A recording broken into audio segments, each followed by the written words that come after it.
Hi everyone, Peter from Hard Knot Garage here, just giving you a little bit of a preview of what's coming.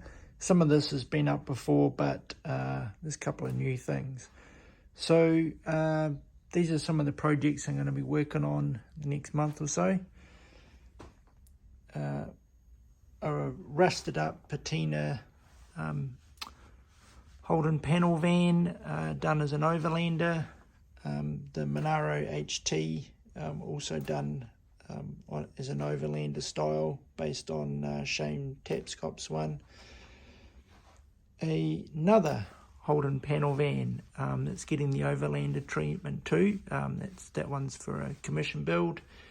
And in the back is a Ford F250 that's going to get a bit of a Ken Block style build. It's kind of as part of a build off for as a memorial to him.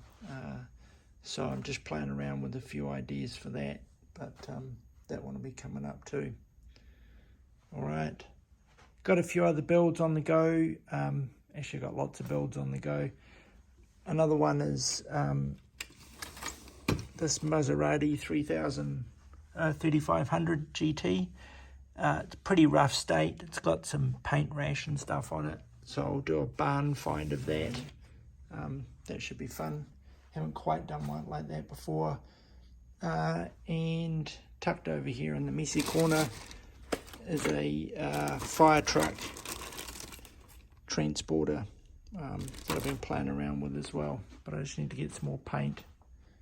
So there we go. It's going to be fun 2023. Cheers everyone.